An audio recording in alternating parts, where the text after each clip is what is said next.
हैदराबाद की BJP candidate Madhavi Lata ji एक company को ओन करते हैं। कंपनी का नाम है विरिंची लिमिटेड।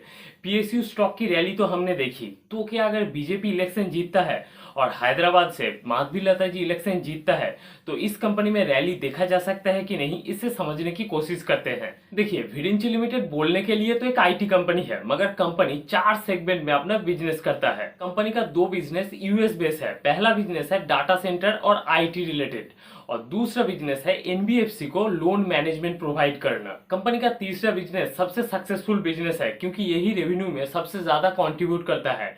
यह बिजनेस है हॉस्पिटल रिलेटेड। विरिंची हॉस्पिटल नाम का हैदराबाद में एक हॉस्पिटल चेन है कंपनी का।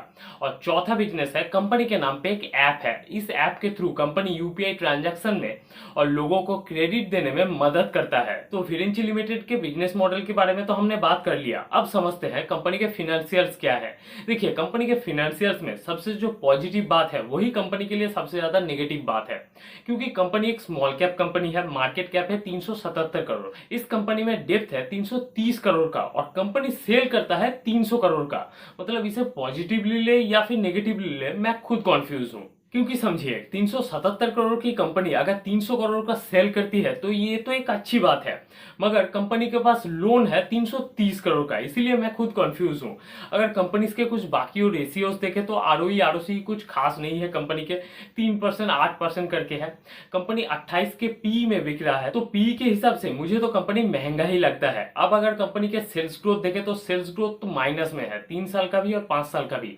हाँ, मगर एक पॉजिटिव बात यह है, कंपनी का 5 साल का प्रॉफिट ग्रोथ तो माइनस में है, मगर 3 साल का प्रॉफिट ग्रोथ प्लस में है, प्लस 60%। अब फाइनली कंपनी के बारे में बताने के लिए तो बहुत कुछ है, मगर उससे पहले आपको एक चीज जानना जरूरी है, ये कि माधवी लता जी इस कंपनी के एक्चुअल ओनर नहीं है। उनके फैमिली द्वारा कंपनी के शेयर ओन किया जाता है। अब फाइनल बात, बीजेपी के इलेक्शन जीतने से या फिर हैदराबाद में माधवी लता जी के जीतने से क्या विरिंची लिमिटेड को फायदा होगा, क्या विरिंची लिमिटेड का स्टॉक ऊपर जाएगा, उसे हम समझेंगे, थोड़ा तोड़ तोड़ के समझेंगे। कंपनी का पहला दो जो बिजनेस है वो है आईटी सेक्टर से रिलेटेड। एक है डाटा सेंटर का और दूसरा है एनबीएफसी के लोन मैनेजमेंट का, और दोनों ही बिजनेस यूएस बेस है। मतलब इंडिया में कौन सा सरकार आता है, हैदराबाद में माधवी लता जी जीतते हैं कि हारते हैं, उसका कंपनी के ऊपर कोई भी इंपैक्ट नहीं पड़ेगा, क्योंकि पहला 2 बिजनेस यूएस में होता है। इंडिया से उसका कोई कनेक्शन ही नहीं है। कंपनी का तीसरा बिजनेस है हॉस्पिटल रिलेटेड। तो आप ही सोचिए, क्या इलेक्शन में कौन जीतता है हैदराबाद में, इस चीज के ऊपर डिपेंड करेगा कि लोग विरिंची हॉस्पिटल जाएंगे कि नहीं जाएंगे? बिल्कुल नहीं। और कंपनी का चौथा बिजनेस है ऐप रिलेटेड।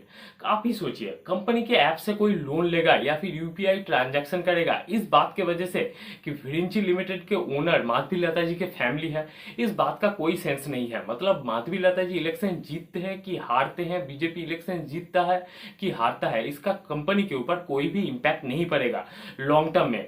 मगर शॉर्ट टर्म में कंपनी का स्टॉक एक बार के लिए ऊपर जा सकता है, क्योंकि मार्केट में अगर ये हाइप क्रिएट होता है कि माधवी लता जी विरिंची लिमिटेड के ओनर है और बीजेपी इलेक्शन जीत जाता है, तो स्टॉक एक बार के लिए तो ऊपर जा सकता है, मगर लॉन्ग टर्म में कंपनी के परफॉर्मेंस के ऊपर ही डिपेंड करेगा विरिंची लिमिटेड का स्टॉक इन्वेस्टरों को रिटर्न देगा कि नहीं देगा। तो किसी के बोलने पर भी स्टॉक मत लीजिए कि हैदराबाद का BJP leader Madhavi Lata ji Virinchi limited को ओन करता है, आप स्टॉक को लीजिए, स्टॉक बढ़ जाएगा, इस बात का कोई सेंस नहीं है।